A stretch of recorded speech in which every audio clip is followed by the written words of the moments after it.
Top 10 riders to look out for at the Tour of Flanders. Peter Sagan. Peter Sagan is coming into form at exactly the right time. Victory in E3 Arlbeker and the opening stage of 3 Days of Japan, along with third at Gent-Wevelgem, suggests the Slovakian is reaching the peak of his powers as he builds for another attempt for his first monument. He came close this time last year, finishing second only to the next man on our list, Fabian Cancellara. We're running out of superlatives for Fabian Cancellara, but he's made our list once again for a race which he's already won twice in his illustrious career. It's not been the best of seasons this time round for the man they call Spartacus, his best result coming in the first monument of the year, Milan-San Remo, where he finished second. But we all know what he's capable of in this race, and this is why he's still the marginal favourite this year. Sep Vanmarcke. Sep Vanmarcke lives for the classics, and although he has just the 2012 Omloop Het Nieuwsblad on his list of major one-day wins, at 25 there's still plenty of time for him to add to his palmares. He'll be heading up a strong Belgian unit who are hungry for success, with Vanmarcke himself eyeing a major victory on home soil. He's been one of the most consistent riders in the Belgian Classics so far this season. Could a podium place be on the cards on Sunday? Tom Bonin. It's been a tough couple of years both on and off the bike for Tom Bonin, but it's hard to discount a man who has won this race 3 times before. The Belgian had a strong early season in which he won 2 stages of the Tour of Qatar, followed up by victory in Kuurne-Brussels-Kuurne. Bonin has a habit of converting early season form into results in the big spring classics, and if a small group contests the finish, his above average sprint may be too much for most of his competitors. Will we see the Bonin-Cancellara rivalry renewed here? Jurgen Rolands. With Andre Greipel unable to start the Tour of Flanders with injury, Lotto Belisol will be riding for Jurgen Rolands.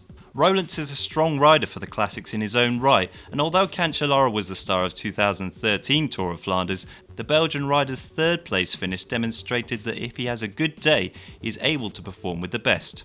A solid Tour of Qatar and a handful of high place finishes in the classics so far suggests his form is better than last year, so if the right circumstances present themselves, he could make another bid for the podium.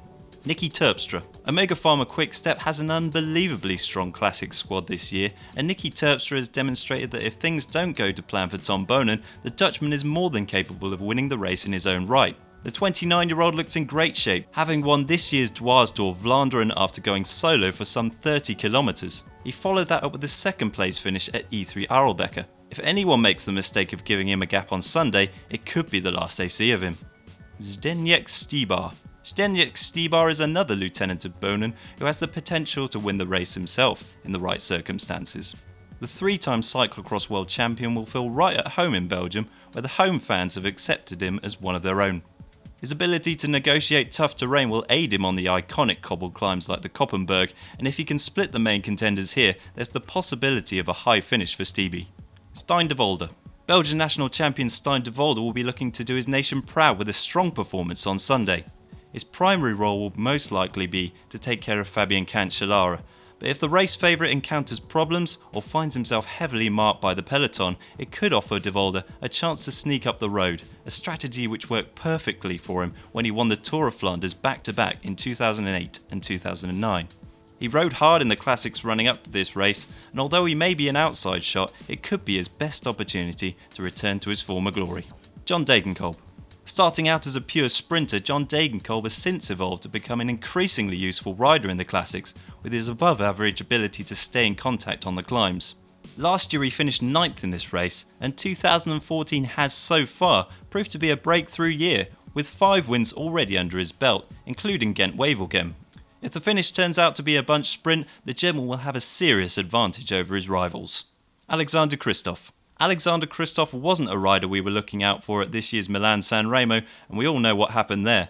With that in mind, we're not taking any chances by leaving off our list this time round. The Norwegian is obviously in great form, and accomplished a 4th place finish at the 2013 edition of the Tour of Flanders. Kristoff is another rider with a strong finishing kick, so if nobody manages to break free and the race stays together until the end, we expect him to be right in the mix. Who's your tip for the Tour of Flanders?